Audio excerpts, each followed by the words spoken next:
गुरु अपने शिष्यों को उपदेश दे रहे थे। गुरु कह रहे थे, बिना मेहनत के जीवन में कुछ हासिल नहीं होता।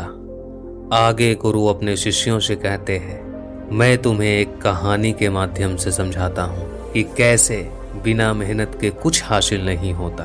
बहुत समय पहले की बात है। किसी गुरुकुल में 3 शिष्य अपनी शिक्षा पूरी करने के बाद अपने गुरु को गुरु दक्षिणा मांगने की जिद करने लगे। तो गुरु जी ने मुस्कुराते हुए कहा, मुझे गुरु दक्षिणा में 1 थैला भरकर सूखी पत्तियां चाहिए। वे तीनों मन ही मन बहुत खुश हुए, क्योंकि उन्हें यह काम बड़ा आसान लग रहा था।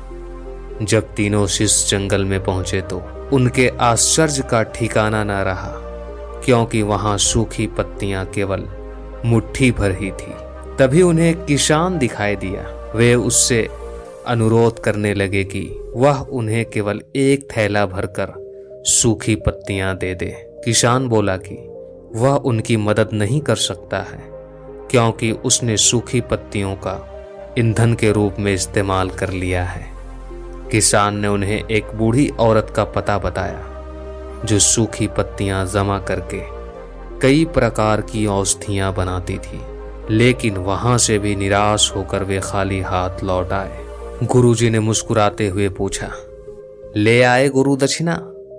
तीनों ने अपने सिर झुका लिए। गुरु द्वारा दोबारा पूछे जाने पर उनमें से एक शिष्य बोला, गुरुजी, अब मुझे अच्छी तरह से ज्ञात हो गया है कि आप क्या कहना चाहते हैं। आपका संकेत वास्तव में इसी ओर है ना? जब हर जगह सुलभ सूखी पत्तियां भी कमजोर या बेकार नहीं होती, तो फिर हम कैसे किसी भी वस्तु या व्यक्ति को छोटा और महत्वहीन मानकर उसका तिरस्कार कर सकते हैं। चींटी से लेकर हाथी तक और सुई से लेकर तलवार तक सभी का अपना अपना महत्व है। इसी प्रकार किसी भी काम को छोटा या अयोग्य मानकर उसका तिरस्कार करना सबसे बड़ी भूल है। जीवन में कोई भी चीज बिना मेहनत के हासिल नहीं की जा सकती है, फिर चाहे वो सूखी पत्तियां ही क्यों ना हो।